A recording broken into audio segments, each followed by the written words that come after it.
about polyvagal theory today. Let's talk about that because when I met you, I actually went to study with you to learn about um, sensory integration and observation. And I did not know that you also were using polyvagal theory a lot in your work. And I was very happy about that because I've worked with that with humans, but using polyvagal theory for many years, and it is very useful. So, if you could tell our listeners how did you find out polyvagal theory and what it is? All right. First of all, how could we not use polyvagal theory, right? It's such an easy, in a way, and a very accessible and especially very, very recognizable theory. When you work with people, when you work with other animals, and you try to change their stress coping, change their want to make them feel at ease, at least with what you're doing in your therapy, in your training. How could you not be working with the polyvagal theory? And I must admit, I don't really remember how I got in contact with the polyvagal theory. But I do remember that when I read it, I was like, yes, of course. Yes, more of this. Do you use it with your So, patients as well? um, you know, it it is so much part of how I see us people and dogs functioning. It's constantly in it's just in my how I work. I'm constantly seeing how there's a balance in that autonomic nervous system, or to what side it is flipped in a human patient or in a dog. I'm constantly being aware of that. And I constantly see me as a therapist, be it for humans or for dogs, as having a responsibility to influence it in a way that helps them to feel better, to function better, to be all right with their environment, to be all right with themselves, to be well. So, what is polyvagal theory for me? Um, should we explain what polyvagal theory is to start with, Let's in do that. case some I think that people, would be very yeah, helpful. because it's very much present for therapists. I think everybody who is working in some type of therapy, be it for animals or humans, I think many therapists are very much aware of the polyvagal theory. But let's give a short explanation about the polyvagal theory. What most people know, even lay people, my clients, they might know that we speak about the fight flight system or the rest digest system, right? As two sort of opposites, which are in equilibrium, and it's not either this or that, but it's always a bit of each, and one might have the upper hand or the other might have the upper hand. And this is actually, we used to look at the autonomic nervous system, which is the system that does a lot of very important functions like our heart rate, the breathing frequency and depth of breathing, regulating our body temperature or blood pressure, etc., etc. All these autonomic things, which it's best that we don't need to think about them, but they are organized autonomically.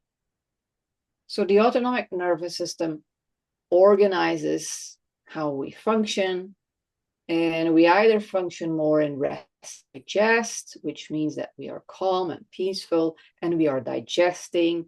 We are also healing our body when there is a disease or an injury. This, when we are in that phase of the autonomic nervous system, that's the best phase to be in to promote healing of the body. When on the other hand, we are in the fight flight, we are in a better position to be very active, to take, maybe to do some sports, to work if you have an active job, to study if you need to have a sharp brain. Then you want a bit more towards the mobilizing phase or the fight flight zone. So of course, if we're also functioning in high stress, then we're functioning more in the fight flight zone of the autonomic nervous system. And this will have an effect on how our body regulates our digestion, our breathing, and our heart rate, and all the things that are organized autonomically. So our body will function a bit different when we are in the fight-flight system or when we are in the rest-digest system. That's very normal, because the fight-flight is for what it says it is, it's for activity. The rest-digest is for what it says. So it will be organized. Different systems in the body will function in a different way depending on where our autonomic nervous system puts more importance. Mm-hmm. So this is how we used to see, and how we still do see, the functioning of the autonomic nervous system. But then Stephen Porges came along, and he said that, well, we used to also call the rest digest system and then the fight flight, we also would say freeze, fight, flight. So that be the function to either freeze in a situation, a stressful situation. You could either freeze and not be able to do anything, or you would fight and engage with it, or you would move away from it. So literally it would be stay in a situation but not be able to do anything because you're frozen, flee away from it, or run towards it and fight it. Right? Those were 3 recognized stress responses. But then Stephen Porges saw that actually the freeze is mediated over the same nerves as the rest digest is mediated, which is very odd. If you think about it, if you put fight, flight, and freeze at the same level, and then you say, yes, but then the system that actually really affects the freeze in your body, actually those nerves come from the rest digest system. Very bizarre. So, and now I'm skipping a lot, but he saw that, or his hypothesis is that in evolution, looking at reptiles, he could see that certain reptiles do not have the fight-flight response. They only have the freeze response. Like the lizards flip on their back. When they flip on their back, their heart rate really slows down and their breathing is very shallow, or even can even stop. So it's a freeze of every system in the body. They can sort of shut it down. We mammals really should not do that, because when we do that with our huge brain that consumes a lot of energy, we will have brain damage. Mm-hmm. So Stephen Porges hypothesized that as mammals evolved, or as reptiles became more complex to evolve into mammals, this freeze could become really dangerous. And we needed to evolve to something that, first of all, we needed as we were growing into more social beings. See, when there is a function of sociality, there needs to be the neurological structures behind it to affect it in the body. And when it affects in the body, it affects in the environment around you. And you can affect it in the environment around you. So as the social interactions evolved and the brain got more and more complex and bigger and consuming more energy, the freeze became very dangerous to do. And we evolved to more social interactions, more social functions. The certain reptiles started taking care of their offspring, which is very clearly a social interaction. Some reptiles really don't do that, like turtles who put their eggs on the beach and then disappear into the ocean. Right? But then is it crocodile or gators who actually protect their eggs and will keep their offspring in their mouth to protect them? So there's a certain evolution in the reptiles, and there's also an evolution in the brain, because we need to have the neurological structures to support those behaviors. And that's how the brain started evolving and the autonomic nervous system started evolving. And again, to skip a few evolutions further, Stephen Porges and everybody else who studies the brain from the polyvagal perspective, we recognize that there is this freeze, which can still happen in mammals as well, but it can be a very dangerous situation because we need more energy, and shutting down so much energy can be very dangerous. There is still the fight-flight, and there is the social engagement system. And the social engagement system is recognized as the rest-digest system. Rest, digest, ingest, heal, restore, all those functions are in the social engagement system. There's still the fight-flight system, which in the polyvagal theory is called the mobilizing phase. And the freeze phase is the phase of dissociation, which is a unknown psychological problem. When there is a very strong psychological trauma happening to a person, they might dissociate. Body and mind might dissociate.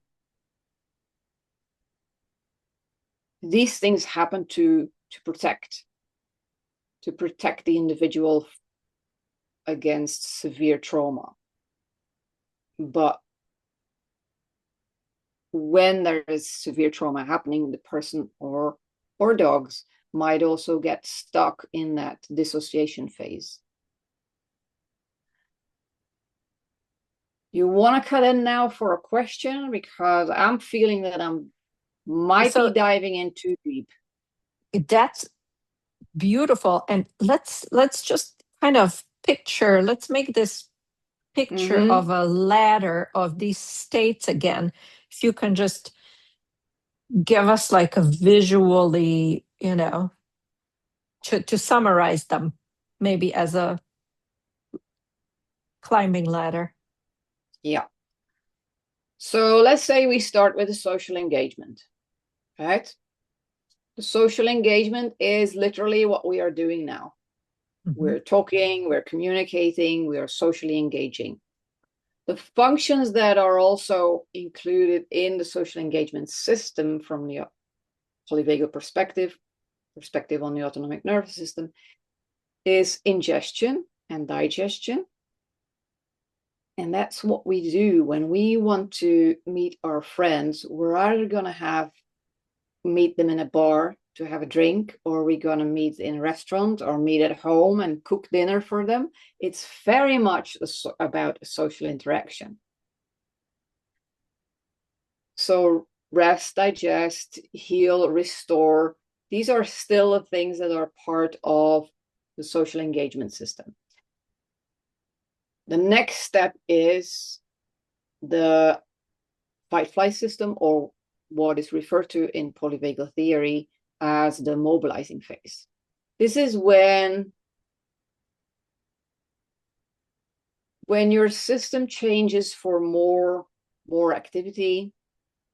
This is what you need when you're doing sports, or when you want to get away from certain dangers, or when you're speaking with your boss, when you're having an interview, when you're very nervous about it. That's the system you're going to be functioning in. And what are you going to do? Your heart will be beating faster. You might be sweating. You might have a dry mouth. So all the features of stress become to be apparent in the mobilizing phase. It's not a bad thing. We need it. We need it every day to function. It's a very normal thing to function in. But we need balance. If we go towards functioning in the mobilizing system, we must also be able to come back and function in the social engagement system. And now that, whether there is this flexibility, that is very important to see in this, very specifically in dogs, when we're working with dogs. Do we see them in the dissociation phase? Yes, we do. Definitely, we do have traumatized dogs like we have traumatized people. But most commonly, people that come to me because their dog has behavioral issues, my work is definitely balancing between the mobilizing phase and the social engagement system. Mm-hmm. That's so important. It's so important to be aware of especially of the social engagement system, because most of the time when you have behavioral issues with a dog, that's where you need to get them to. They're most likely too much in their mobilizing phase, and you have to get a better balance towards the social engagement system. Now, how could they be functioning too much in the mobilizing phase? Chronic stress, right? Chronic stress, what could that be? It could be that the demands in the environment are too high constantly or too often. It could be that the demands of the body are too high. So that what I mean is that there is an overburdening in the body. The body is ill, or there's a physiological problem or a biomechanical problem, and the mind is overburdened because of stress signals from the body. Or the mind is overburdened because of environment that stresses the dog. Mm-hmm. Right? Important to see which is which, definitely.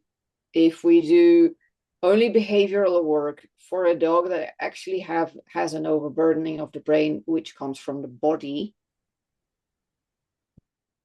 you're adding on the stress. You're definitely adding on the stress for the humans, because you put them in a behavioral adjustment plan, which they will fail.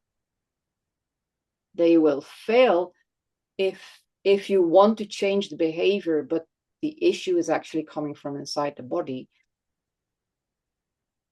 The only thing you can do is better management, that you do not overburden the system even more.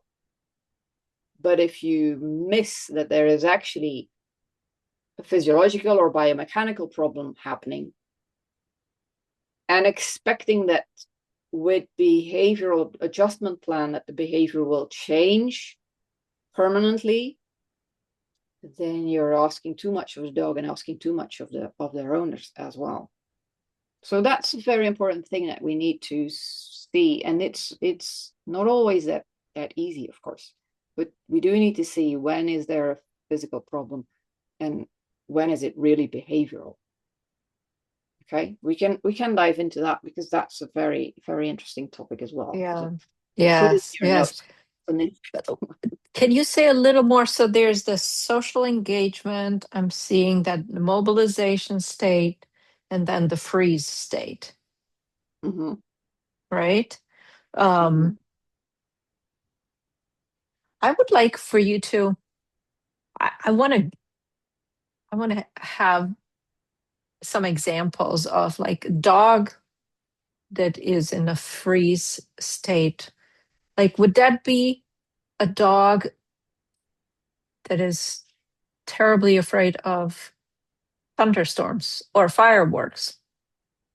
They would, It could, it could be. yes, it could be. Well, depending on what they do. Do they flee away? And does it work for them, the fleeing No. away? If What it the dog I doesn't, have in mind right now is just a yeah, dog that tucks the tail, does not move, mouth is shut. Sometimes they drool, sometimes they will start to shake. I'm shaking everything. yes, you are. Yeah, yeah. No, that is indeed the free state or the shutdown state. So important to know that when an individual is in the shutdown state, you can't get them to the social engagement state. You need to go over the mobilizing state. Great point. But that's really an important one, because what everybody is telling these people who have dogs that go into shutdown, most advice is actually about bringing them into the social engagement state. Now, I need to make, of course, you want the dog to feel safe, right? Obviously, and that's also your task and your responsibility as an owner, to make that dog feel safe, although it can be very difficult because the fear might not always be rational, right? That amount of fear for a thunderstorm is not really very rational. But we want to make them feel safe when the dog is in shutdown, or any individual is in shutdown. They are too far away from social engagement for us to communicate on social engagement terms that, hey, you're okay, we're gonna be all right. It's too far away. Shutdown and social engagement, it doesn't help. So co-regulation does not work when the other individual is in shutdown. He's in a different world. Give us some examples of what could work here. What kind of strategies? Okay, so shutdown, and I'm not just focusing on the dog that is in shutdown because of a thunderstorm, okay? Because that makes it actually a bit more complex. So I'm gonna go for something easier at Okay. first, okay? So shutdown for any reason. What you want to do is go to mobilizing phase before you can go to social engagement phase. So very literally, I once had a client. She was walking a dog. I don't remember what it was. Did he hear something? Did he see something? Anyway, suddenly she knew that he was afraid of that thing, whatever it was. And he literally went to shut down. It was a big dog and he couldn't move anymore, and you couldn't reach him anymore. I just literally took that dog like that and I made him move. I made his body move. We were together. The owner was close. So there is the closeness and there is the social engagement from us, obviously. But what he needs first is that he needs to get into his mobilizing system.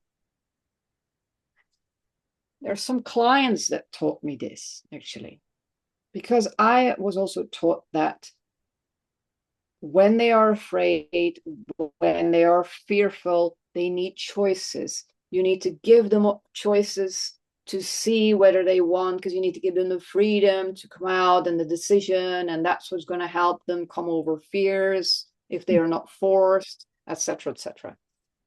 And I had several clients who had adopted stray dogs. And there's a lot to say about the difference between stray dogs and pet dogs. A lot. I think their autonomic nervous system is really functioning differently. So these stray dogs, they wouldn't go out. They didn't want to go outside the house and go for walkies. The owners always had to drag them out. And so they were literally pulling them out and making them walk. And then after 5 or 10 meters, the dog would be walking alone. Oh, Yeah, all interesting. right, nothing happened. Yes, because that's not how I was taught that you deal with fear. No. But whatever I told my clients to do, it wasn't working. And then they told me, look, this is now what we do. And then they sent me videos of, and a bit later on the walk, he goes and finds tall grass and he's so happy and he's rolling and he's jumping and he's having so much fun. But every walk starts with, we need to drag him out. Like, that's just so bizarre. And of course, as the weeks progressed and they dragged him out, it became easier for the dog to just move out of the front door and walk normally. But the fact that way of doing it worked puzzled me a lot until I understood about polyvagal theory. And I saw it from the perspective of, from a shutdown, you go to mobilizing phase. So this is very literal, very literal. No more movement, totally frozen. Grab him here, grab him there, and make him move. This is not a suggestion. I'm not suggesting that if your dog is frozen in any situation, that is going to be the right way to do it for your dog in that particular situation.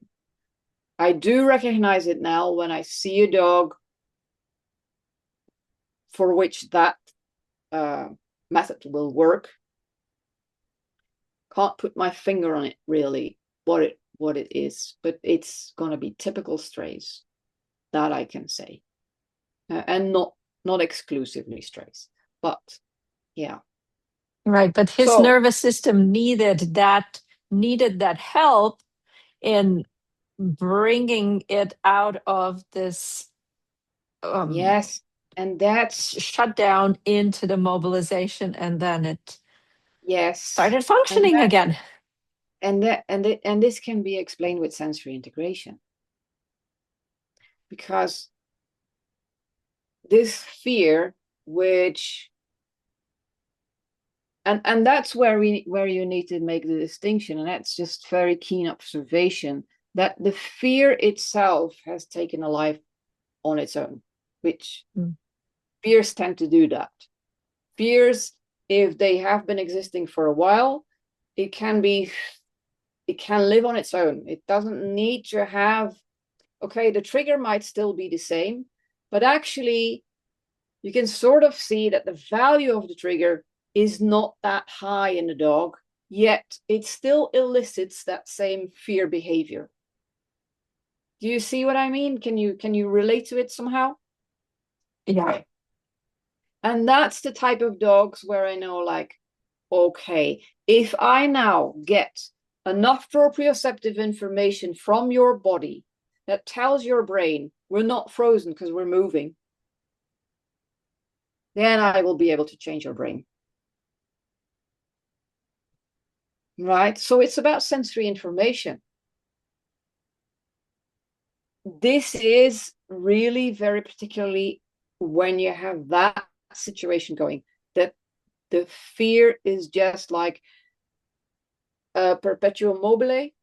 Mm-hmm. It just lives on its own. It doesn't need any fuel.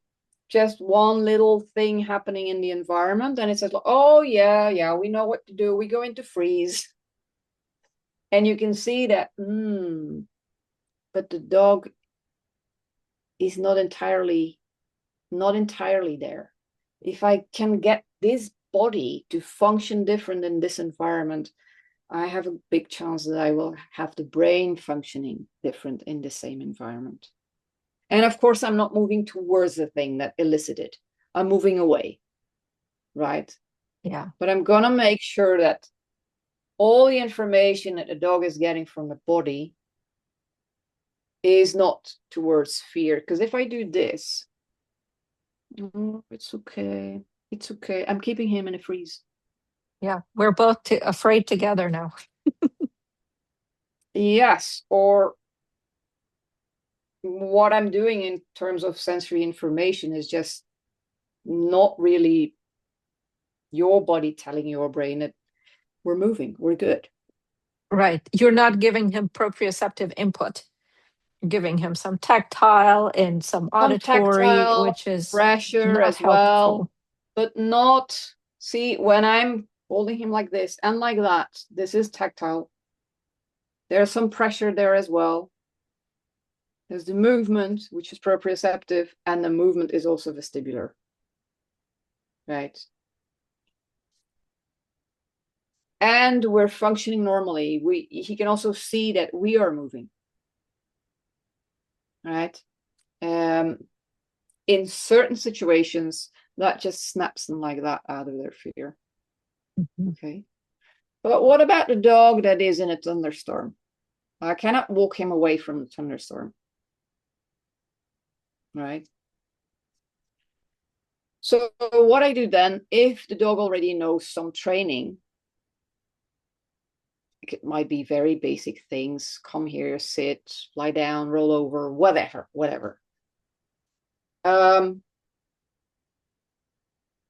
I see if that is a possibility, that they engage with that.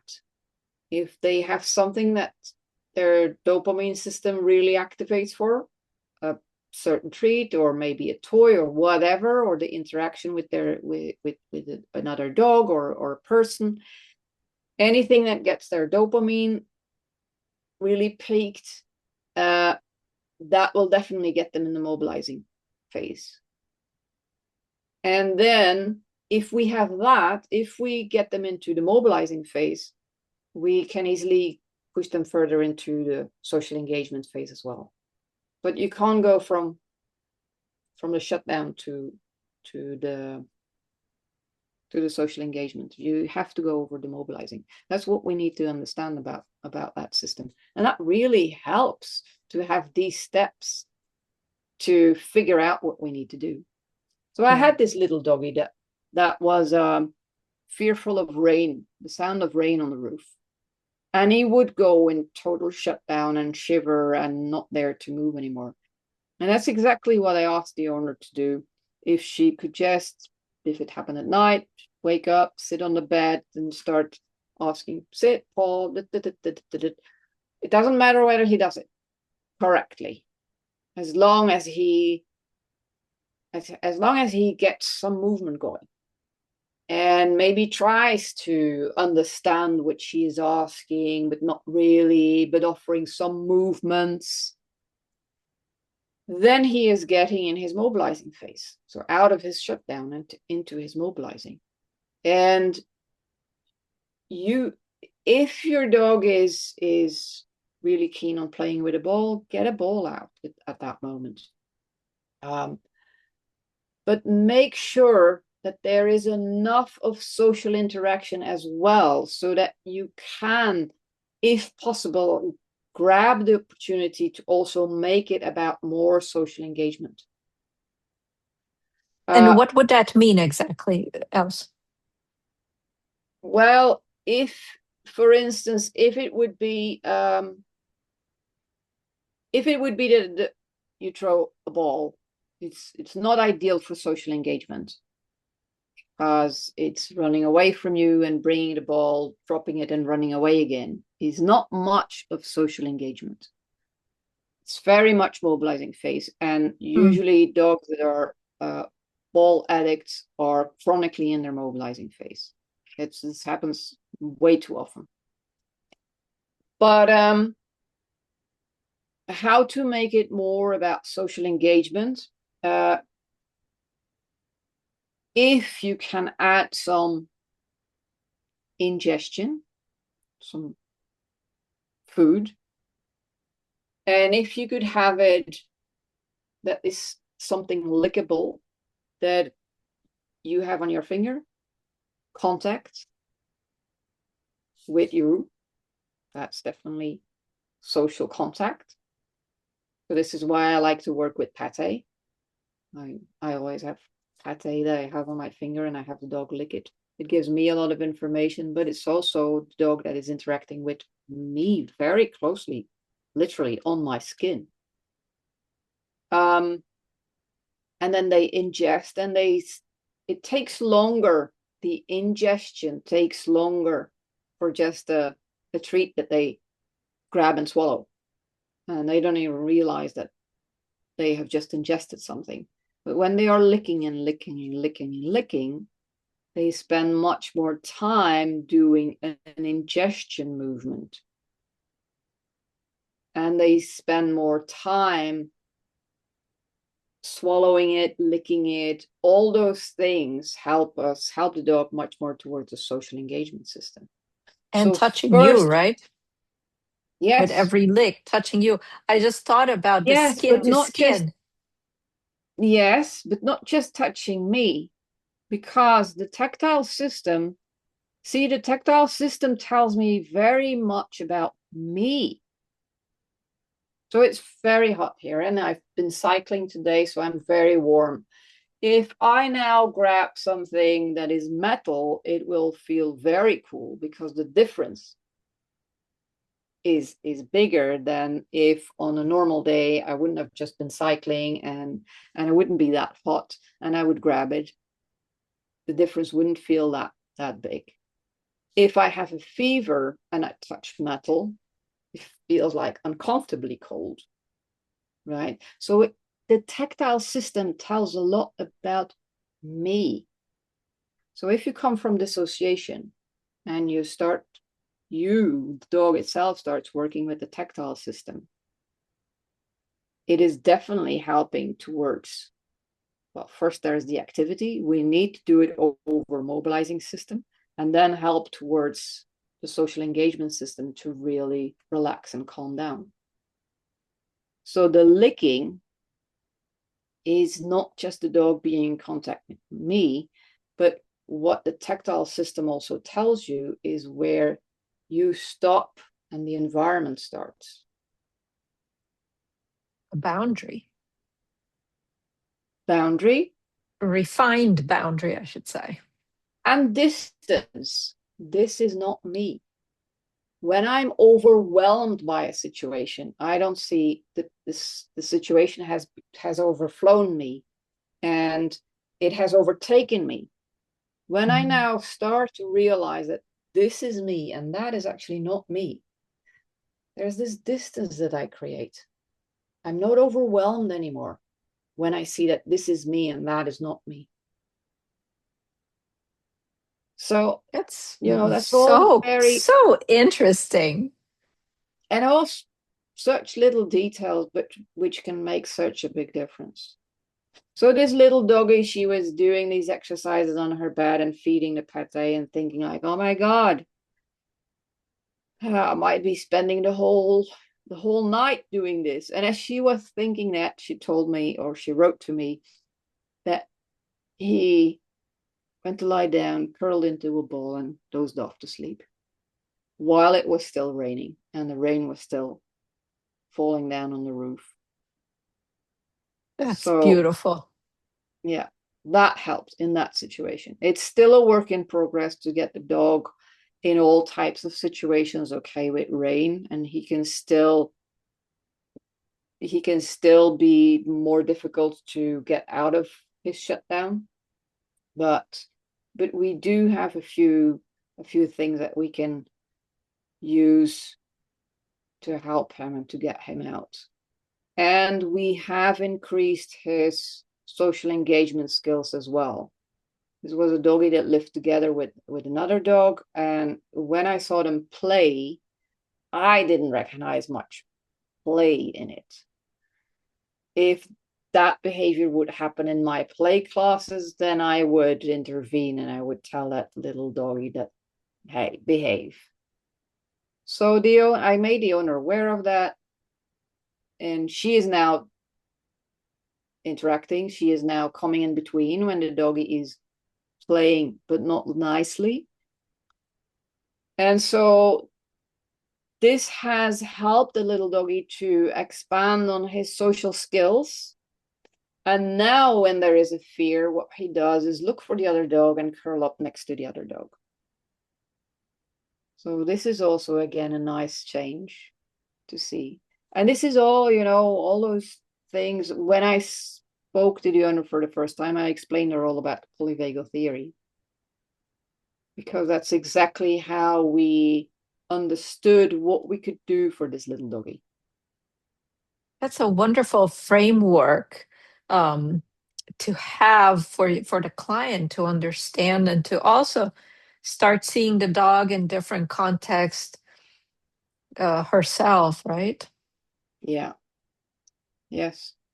And then it comes down to seeing what information can we give the dog.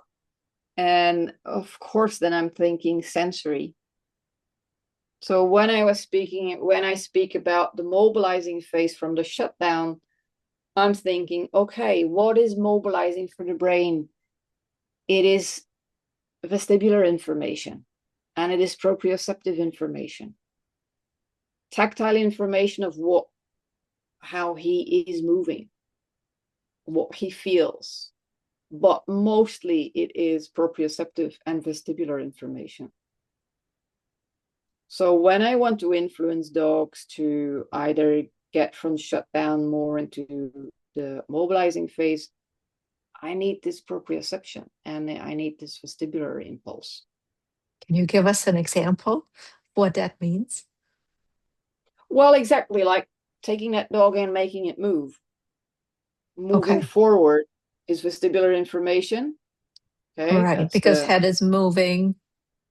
exactly. So there's other information over the inner ear vestibular organ. And as the dog starts moving, of course, in the beginning, there will be some reluctance and there will be some stiffness in the muscles. But I just work through it, and the dog starts moving, and maybe with some more resistance in the beginning, but then the movements become more supple. And that's when they are in their mobilizing phase. Mm-hmm. Because the body cannot be functioning very fluently and very flexible and mobilizing very well if the brain is in shutdown. It's not possible. You can't have a shutdown brain and a mobilizing body. So why don't we flip this around? We're going to use the body, and the body is going to give more information, because all this sensory information, that all these receptors that we have in the body, that's a lot of information that we can bombard the brain with. Yes, you are moving. No, you're not stuck in fear. See, your body is telling you, we are moving. I'm doing this. This is huge. Huge because of the amount of information. We have so many receptors in our body that tell us what our body is doing. Mm-hmm. And it's huge in the effect that it's your own body telling you this. You don't need to believe me. You don't need to be in your social engagement and communicate with me for me to tell your brain that it should change. No, it's your own body giving you the information that you are doing it. You are changing the situation for yourself. That's big. Mhm. So that's how I understand polyvagal and how I put polyvagal and sensory integration together. But then when I'm working That's with dogs, fascinating. Yeah. as I said, when I'm working with dogs, it's so much more about helping them from mobilizing phase if they're chronically in the mobilizing phase, as I said, because of external stress or internal stress. I'd say that is like 95% of my work, that I need to get them Hmm. from chronically functioning and mobilizing phase to the social engagement system. And again, what I use then is, see, this is also backed up by the polyvagal theory. When you're in the mobilizing phase, all your senses are tuned to the external world because you're aware of danger. You might need to fight or you might need to flee from danger. So all your senses are tuned towards your environment and where is the danger coming from. That's Makes when you're sense, in right? That's mobilizing when you're in state. mobilizing. Yes, that's when you're in mobilizing. Um, let's grab some more.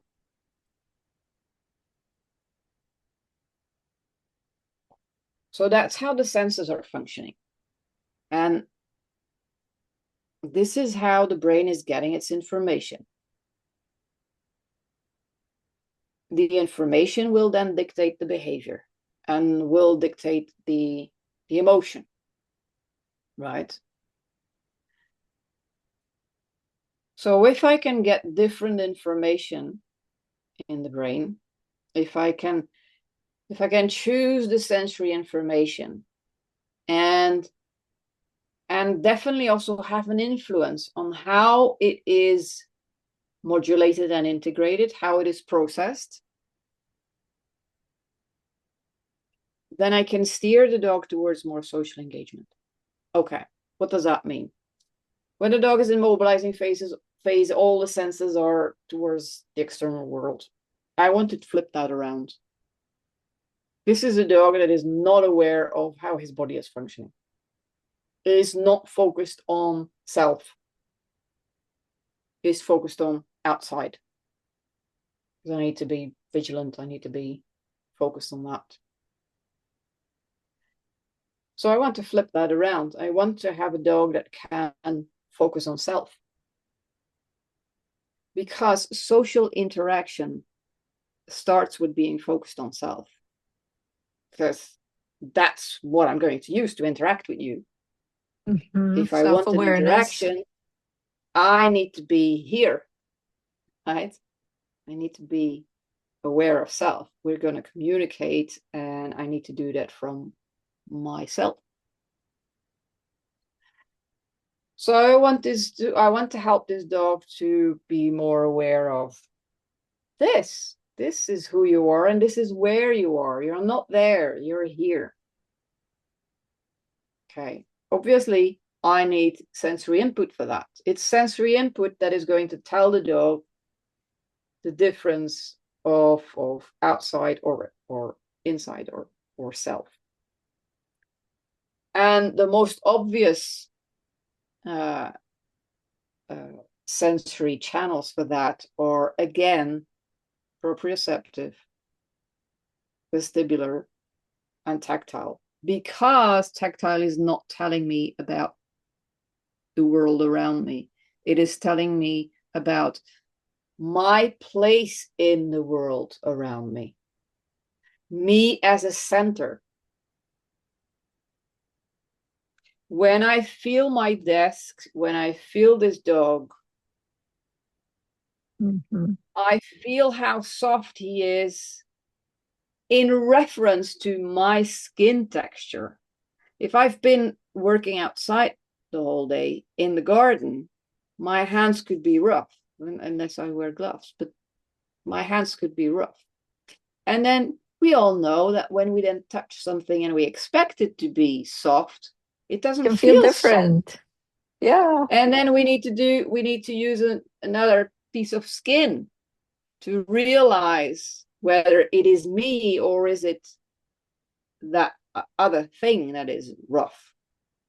Yeah. So tactile information is really telling you about you and your relationship too. But it's putting you centrally.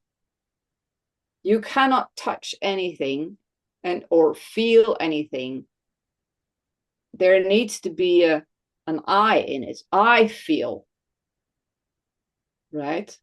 It Yeah, really there's puts always you. feedback from the object.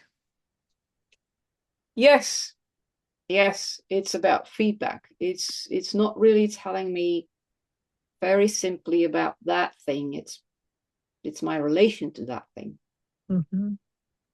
Yeah. So that's where the tactile information becomes important. Proprioceptive is how they move. Vestibular is how they balance their head. So I want to put them in exercises that they need to do in a calm way, and they only can get it right if they really focus on themselves. Mm-hmm. But I want to do that in a way that we are communicating, because I want them to move in all possible ways. I want to influence them towards the social engagement. Right. That means that if, for instance, I use a plank, I won't be focused on getting all four paws on a plank. I'm much more focused on, are you aware of what you're doing? What are you offering? When I do this communication, I move sideways. What are you doing? So it's much more about social engagement when I'm working with a dog that I need to get from mobilizing to social engagement. It's much more about social engagement, and I'm using some equipment for that, which will help them to get the necessary sensory feedback. But when people see me work, they usually go like, yeah, but if you now move like that and like this, couldn't you lure him on the plank? Yeah, sure. I can get this dog on a plank, but I'm not interested in getting the dog on a plank. This is so difficult to explain when people see me work. I think I'm just getting it now. Really? Yeah, that's a really great perspective because you're watching how the dog is engaging with his proprioception around a plank, which has some sharp edges. It is off the ground usually. It is not a it's unusual. So yeah, that's really interesting. So you're watching the dog engage his senses um, and his social engagement Mm-hmm. with you and or not you. Yeah, that's a lot of information that you get from that. Absolutely. And can he keep his concentration? Or does he need to move away from me and go check his environment? Is he okay with being in his social engagement? Or does that feel really awkward? Because I'm actually used to chronically function in my mobilizing system. I need to constantly check my environment because that has now actually become my comfort zone. This is what I do. This is how I function.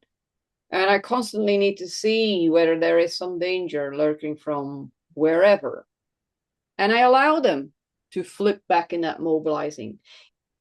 In fact, when I see a hesitation of a dog that is definitely functioning mobilizing phase, and I could keep the dog with me because he likes the treats that I'm working with, but I see that he sort of gets a bit more wary, and actually, if it wouldn't be for the wonderful treats, he would be going away from me and check whether there was a sound, whether there's a movement.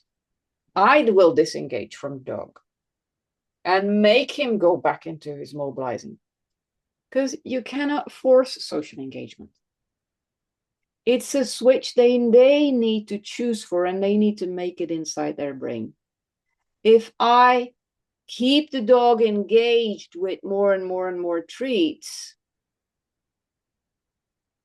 I am actually not really training the autonomic nervous system to make the flip. So the first thing I want to do with dogs that have been chronically functioning in mobilizing system is just make sure that they can from time to time make the switch and choose to come and interact with me. And then they understand that, yeah, it's something about the plank, so I'm going to go and stand well, maybe near the plank, or should I get 2 paws on the plank? And then I look at Else, or I don't look at Else. I just look on the treat jar that she has in her hand. Cool. That's enough of a social interaction for me to start with. But you have decided to go from checking the environment and being wary of what happens around you to leave that, come back to me and ask for a treat, which is ingestion and digestion. And it's focus on that.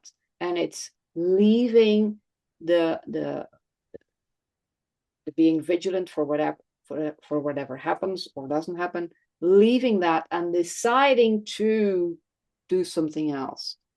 That is so important. So when the dog finds it difficult to keep that social engagement and keep being with me and interacting with me, or with the jar, it doesn't matter, then I want him to disengage, because I want him to get better at doing the switching back and forth. And if they get better with the switching back and forth, then the switch is going to happen more and more and more and more and more. And then I can slowly, and I will see that slowly or even rapidly, the time that the dog interacts with me becomes longer. Mm-hmm. So we have first trained the brain to do the switching. And then we start increasing on the time spent in social engagement. And then we start increasing on the intensity of the social engagement. And the intensity is only the third step that I start to increase. What I mean with that is, in the beginning, it's fine that they only have 1 paw on the plank, or they have no paw on the plank and come from being at the window, coming back in my direction. Cool, treat. Great that you made that decision. Do it again, make that decision again.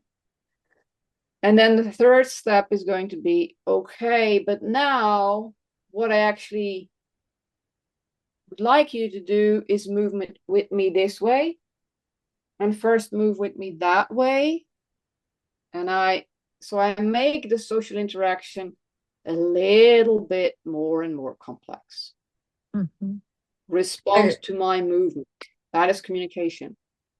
Right. And I love to, I watched you work this, and I would like to clarify to anybody listening that these are all unprompted engagements. You do not prompt the dog or lure the dog or call the dog or make any kind of noises. It is on dog's terms that you're basically working with that nervous system from where it is, and you're not trying to influence it in with, as we would usually in dog training, right? Yeah. I'm not trying to induce. I'm constantly very, very much aware of where the dog is in his autonomic nervous system, whether he's going a bit more towards his mobilizing, a bit more towards his social engagement, and what type of social engagement, what triggers the social engagement, what helps the dog, which sensory information helps the dog to come a bit further in the direction of social engagement. I'm constantly working with that. So there's a constant, very fluent interaction, which might not look like much, because in the beginning it might be just about not me, but the pate or whatever the treat it is. And that's fine, because he's ingesting and digesting at the same time. And he is having tactile contact with me. And he is using his tactile sense And he is flipping from being focused on that to readjusting his focus and focusing it on something that happens closer by, because that's also typical for mobilizing phase.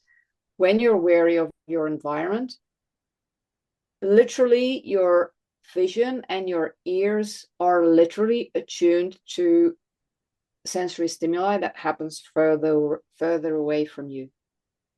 So when they make that switch to focus on me, who only stands a meter away or less, and hearing that I am moving,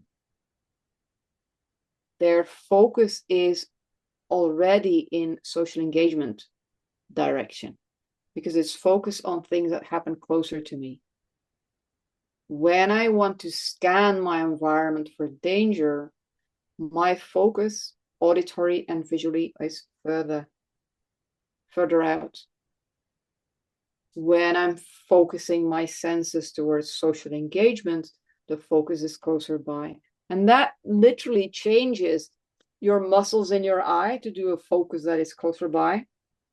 And it changes the tension on your eardrum, which is made by a small muscle, to hear the sounds that are from social engagement and not from further away. So it's a lot of changes that actually are happening in the dog when he does that. And that's, normally we say that you cannot train the autonomic nervous system, but actually you can.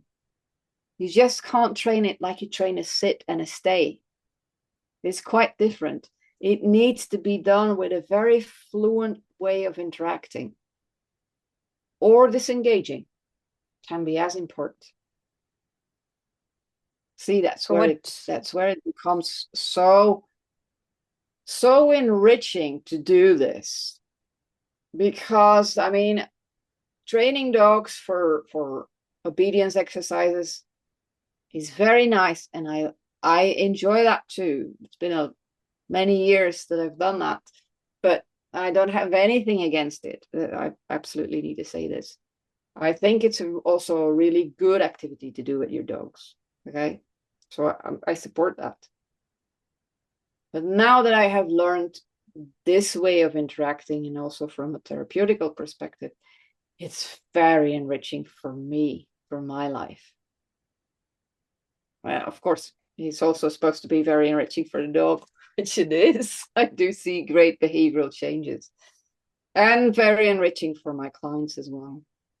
Yeah, and everybody's social engagement is boosted in the end. It sounds like this way of working with dogs, it's an art. It's like a dancing with the autonomic nervous system. Instead of looking for specific behaviors, we're looking for the states of the brain, of the nervous system, and shaping that. Yeah, it's something very fluent, something very organic, something quite dynamic, but in a way that, these two bodies just need to start flowing together. Pretty much like dancing, I guess, but I'm not a good dancer, so maybe I shouldn't refer to that. But Right. but it's Sounds pretty like much when you're doing this, you really start to feel a connection that is from quite physical, but without you needing to touch. And it's beautiful to see. So usually I do it. I work with the dogs that I have in therapy, but on occasion I have some people that are just naturally good at this. And then I get to sit back and watch them, and it's beautiful. It's just so beautiful. Do you think it is easy to learn? How quickly do your clients pick this up? It depends on their body awareness, because this is what you're using. You're not So I can go deep in explaining how it works from a very cognitive perspective. But when I'm working with the dog, this is a flat line. It's all about feeling the interaction and flowing with it. But that means that I need to feel my body. I need to be so very aware of my body, of how I move or not move, when I move, Mhm. when I don't move, how fast I move, how fast I speed up, how fast I slow down, or how slow I slow down. So many details, which there's no formula for this. You just need you need flight time. You need practice, practice, practice. And what definitely helps is your own good body awareness. And It all that's reminds me of like Bruce Lee or something. So, I would know, but definitely a lot of body awareness there. Definitely. Yes, for sure. yeah. Well, that's a good place to start. How do we boost our own body awareness? Sports, doing sports with concentration. Doing some complex movement, right? Something complex. Tai Chi, yoga helps, but anything where you're really concentrated on you, on your body. That's how you boost body awareness, by being aware of the body. Do you do any of this? I used to do Tai Chi. I used to do yoga and meditation. I've done a lot of meditation where I was concentrated on me, not as much my physical presence at that time. But there's been a long time ago, many years where I had 2 to 3 hours of meditation per day, and then some yoga exercises. But the yoga exercises were just meant at that time to boost my meditation strength. Hmm. And and later on, I've done Tai Chi, but I used to do a lot of sports when I was younger. Sure, you grew up in Europe, of course. Really, is that the difference? I would know. Yes, I see a little bit of difference on this count part of the world.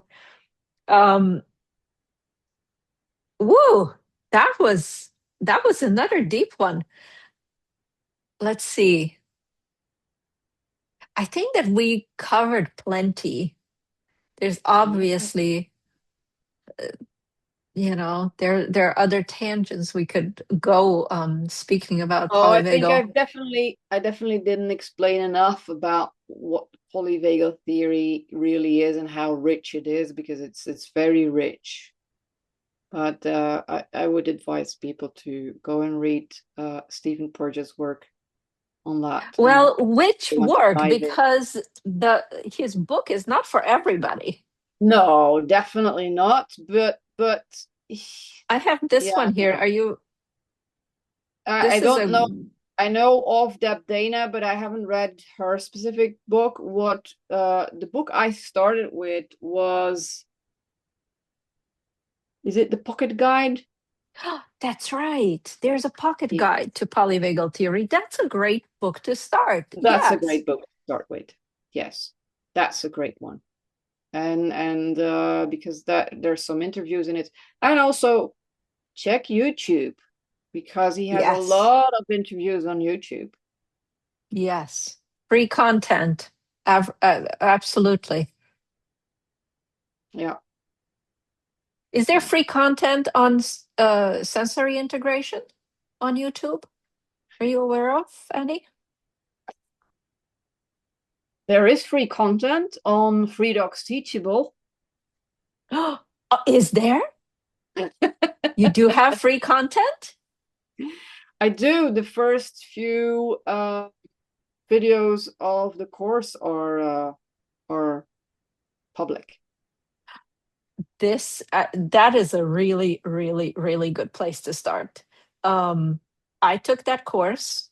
I will probably take it again before we start the certification just to refresh everything. Um, but yes, I highly recommend for everybody to go, and I will paste the link here um, under our talk, and which I did last time already, but I'll put it in again. And that's a great place to start diving deep. And you can learn on your own with your own time frame, right? It's a Hmm, hmm. self-study. Yeah, absolutely. So take your time, and as you do, revisit it, and then hopefully we get to see in person, because there's so many things that I can't communicate clearly enough without showing it, without having people experience it.